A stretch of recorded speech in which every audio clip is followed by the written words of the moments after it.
இன்றைக்கு நாம் என்ன கறி செய்ய போகிறோம்னா, இன்றைக்கு ஒரு வித்தியாசமான கறி தான் செய்ய போகிறோம். இது வந்து பாவக்காய். இது பாவக்காய் வந்து என்னென்னு சொன்னால், இந்த கறி வந்து அநேகமாக பாவக்காயை பொரிச்சு சம்பல் போடுவாங்க, பொரிச்சு குழம்பு வைப்பாங்க, நிறைய விதமாக சமைப்பாங்க.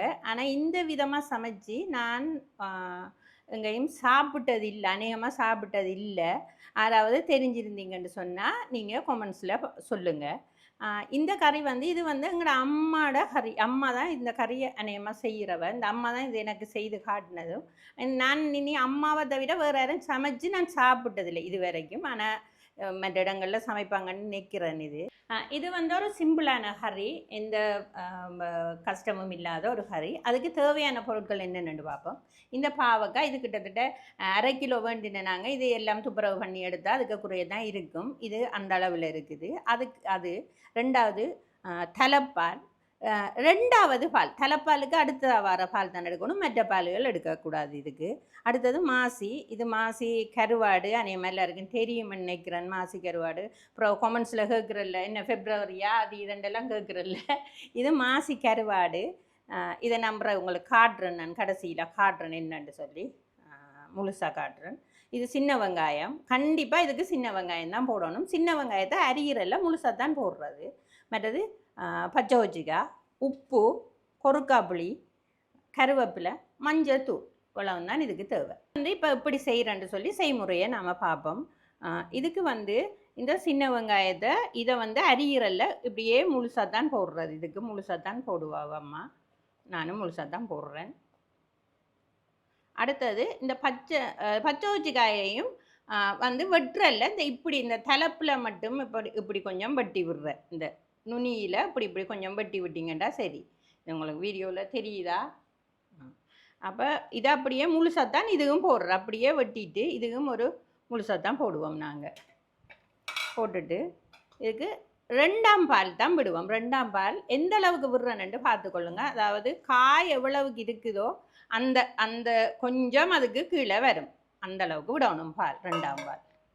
அடுத்தது தலைப்பாலையும் இந்த கறியை இந்த நாம் செய்யக்குள்ளேயே போட்டுறணும். இந்த தலைப்பாலும் இதோடைய விடுறதான். தலைப்பாலையும் விடுறான். தலைப்பால் எல்லாம் விட்டால் இந்த அளவுக்கு இப்படி காயல் தெரிகிற அளவில் இருந்தால் சரி. 2ஆம் பாலும் தலைப்பாலும் இந்த காயெல்லாம் தெரிகிற அளவில் இருந்தால் சரி. இதுக்கு மஞ்சத்தூள் சேர்ப்போம். அடுத்தது உப்பும் தேவையான அளவு உப்பு போட்டால் சரி. அவ்வளவுதான் இதுக்கு போடுற சாமான். இவ்வளோத்தையும் போட்டுட்டு நாம் அடுப்பில் வச்சோம்டா சரி. அடுப்பில் இப்போ வைப்போம். இப்போ என்ன செய்யணுமெண்டா, அடுப்பில் வச்ச பிறகு இதை அடிக்கடி திறந்து கிண்டி விடணும். ஏன்னு சொன்னால் இது பால் தானே கொதிச்சு திரையும், அதுக்காக அடிக்கடி கிண்டி விடணும், திறந்து கிண்டி விடணும். நான் இது இப்போ கொறுக்காப்புளி போடுறேன் எல்லாம் பிறகு காட்டுறேன், மாசி எல்லாம் போடுறேன் இப்பண்டு காட்டுறேன். இது ஒரு வதக்கின கறி மாதிரி தான் வரும். இது நாங்கள் இப்போ இதை திறந்து பார்ப்போம். இது இப்படி கொதிச்சு கொண்டிருக்கு. இப்போ அடிக்கடி இப்படி கிண்டி விடணும். என்னென்னா திரையை பார்க்கும், அதுக்காக நாங்கள் அடிக்கடி இப்படி திறந்து பெருசாக ஒன்றும் செய்ய தேவையில்ல. அப்படி கிண்டி விட்டால் சரி. அப்படி கிண்டிட்டு மூடி விடணும். எங்கட விட்ட பாவக்காய் சமைக்கிறண்டாலே நாங்கள் எங்களுக்கு இந்த கறி தான் எங்களுக்கு எல்லாருக்கும் நல்லா பிடிக்கும். இந்த கறி இருந்தால் நாங்கள் நல்லா சாப்பிடுவோம். கசப்பு தன்மை ஒன்றும் தெரியாது. இது இப்படி சமைச்சு கொண்டு வர நேரத்தில் இந்த கசப்பு தன்மை ஒன்றும் தெரியாது. அதால் எங்களுக்கு விருப்பமான கறி இது தான். இந்த பாலெல்லாம் நல்லா வற்றி இப்படி வந்து கொண்டிருக்கு. இது வந்து நல்ல எண்ணெயாக மாறும். அந்த நேரம் வரைக்கும் இதை கொஞ்சம் கிண்டி விடணும். இப்படி இந்த டைமில் நாம் இதுக்கு மாசி சேர்க்கலாம். இந்த மாசி கருவாட்டை சேர்க்கலாம். இந்த மாசியை நாம் சேர்க்கலாம். இது நல்லா இடிச்சிட்டு அப்புறம் கழுவி வைங்க. நல்லா கழுவி ஒரு வடியில் போட்டு வடித்து வச்சிங்கன்னா நல்லா இப்படி இருக்கும். இதுக்கு நான் ஒரு 50 கிராம் மாசி, நிறைய போடலாம், ஒரு 50 கிராம் மாசி போட்டிருக்கிறேன் நான். இது கிட்டத்தட்ட கொஞ்சம் இந்த அடுப்பை வந்து ஸ்லோ ஃப்ளேமில் வச்சுருக்கணும் நீங்கள். இப்போ இந்த கறியை பாருங்கள், இந்த பால் எல்லா பாலும் வற்றி இப்போ வந்து பாருங்கள், இந்த இதில் வந்து கொஞ்சம் இப்படி இந்த மாதிரி இதை கொஞ்சம் இப்படி வச்சோம்னு சொன்னால் இதில் வந்து எண்ணெய் வரும். இந்த எண்ணெயில் இந்த பாவக்காய், இந்த பாலில் இருந்த எண்ணெயில் இந்த பாவக்காய் பொரியும், நல்லா ஒரு வதங்கும். அந்த வரைக்கும் செய்யணும். இந்த டைமில் இதுக்கு இந்த கொறுக்காப்புளியை நாம் சேர்க்கலாம். இதில் கொஞ்சம் கொறுக்காப்புளி சேர்த்தோம்னா சரி. நிறைய சேர்க்க தேவையில்ல, ஒரு 2-3 துண்டு போட்டோம்னா காணும். போட்டுட்டு ஒருக்கா இதை கிண்டிட்டு இங்கே பாருங்கள், இந்த பால் எதுவுமே இல்லாமல் போயிட்டு நாம் ஊற்றின பால் எல்லாம். இப்போ கொஞ்சம் இப்படி இந்த கறியை வைக்கணும். கூட அகப்பை போடாமல் இந்த அகப்பட காம்பண்டு சொல்லுவாங்க, இந்த பகுதியால் இப்படி கிண்டி விட்டோம்டா லேஸு. இப்படி கிண்டி இடைக்கிட இப்படி செய்து விடணும். இனி நாம் இந்த கறியை பெருசாக மூட தேவையில்லை, ஓரளவுக்கு இப்படி வச்சு செய்யலாம்.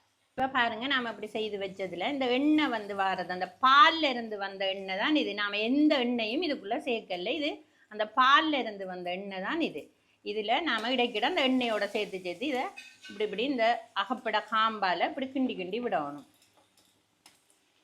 விட்டு பாவக்காயெல்லாம் நல்லா அவிஞ்சு இது செஞ்சுதான்னு சொன்னால் ஒரு 2-3 தரம் இப்படி செய்தோம்டா சரி. கருவேப்பிலையும் போட்டு இதுக்குள்ள இந்த நேரத்தில் இதை இன்னும் கொஞ்சம் நாம் இதை கொஞ்சம் வறண்டு வரத்துக்கு விடணும். கறியை கொஞ்சம் இன்னும் கொஞ்சம் எண்ணெய் வரணும் அந்த பாலில் இருந்து. இப்போ இந்த பருவத்தில் நாம் இந்த கறியை இறக்குனா சரி. இதை கொஞ்சம் ஒரு இந்த எண்ணெய் பாருங்கள், இந்த எண்ணெயெல்லாம் இது எண்ணெய் வரும். நாம் நிறைய பால் விட்டு தான் இது சமைச்சு, இதில் எந்த எண்ணெயும் சேர்க்கல, எண்ணெய் வரும். இப்படி இந்த எண்ணெயில் இதை பிரட்டி எடுத்தோம்டா இந்த கறியை பாவக்காய் சாப்பிடாதவங்க கூட இந்த கறியை விரும்பி சாப்பிடுவாங்க. இதை செய்து பார்த்துட்டு எங்களுக்கு கமெண்ட்ஸில் சொல்லுங்கள். எங்களுக்கு இந்த டிக்டாக்ல ஆதரவு தர எல்லாருக்கும் நன்றி. அதே போல் நீங்கள் எங்களோட சஜு பைட்ஸ் யூடியூப் சேனலையும் போய் பாருங்கள். அதுலேயும் இந்த கறி போட்டிருப்போம், அதையும் பாருங்கள். பார்த்து எங்களுக்கு உங்களோட ஆதரவை தாங்க.